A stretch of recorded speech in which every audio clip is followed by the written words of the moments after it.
Hello everyone, it's Shane Kanto, your Wasteland reviewer, and I'm here to review Russian Doll Season 2, and doing my best here.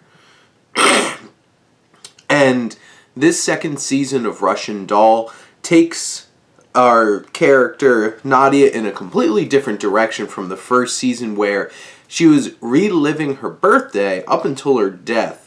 And this time around, she winds up going on a subway, getting sent back in time into the body of her mother, played by Sevigny.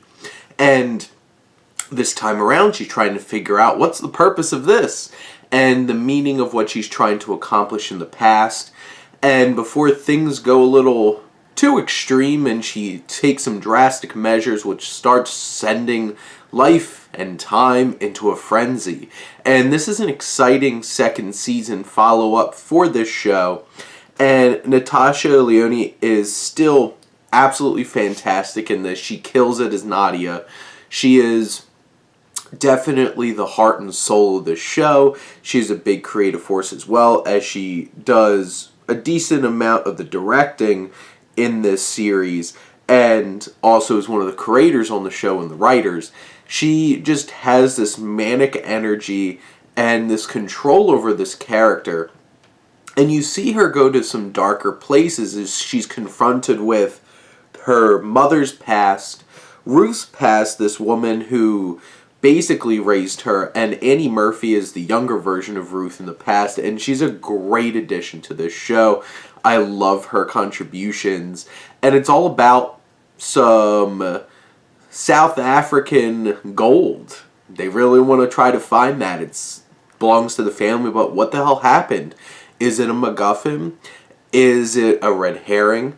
You'll have to find out by watching the show, but you see her keep going back into the past trying to figure out what happened to this gold, and it becomes a much deeper exploration of her relationship with her mother, her relationship with her mother figure in Ruth, and also her perception on what led her to this point and made her the person that she is today.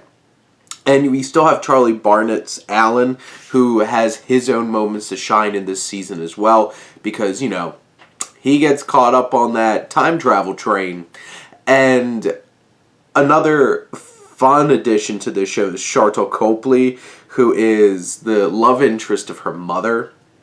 He is so scummy and disgusting in this show. Absolutely perfect. And I love what they do with the warping of time, especially when things get a little crazy in the last episode of the season. It gets very bold and intriguing. The music, the choices of songs in this show are off the charts. Absolutely amazing. I love every moment of it. And they use so many great songs, and not all of them are even like big name songs for a particular artist. They use some, like Pink Floyd, they use some interesting choices too, and it's just like, I like this. This works perfect.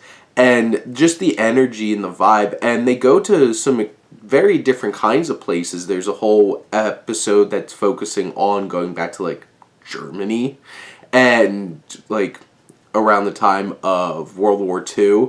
And I'm like, okay, this is an interesting place the show's taking us. This trotting through the past turns out to be an interesting thing, and a deeply emotional journey for Nadia, and where it takes her that leaves you very much impacted by this series.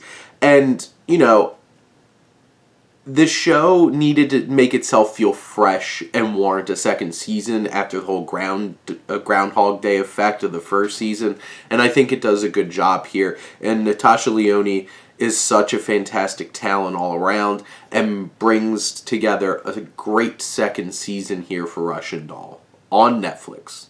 But those are my thoughts on Season 2 of Russian Doll. Let me know what you think, and let's talk some TV. But thank you as always for tuning in and supporting your Wasteland reviewer.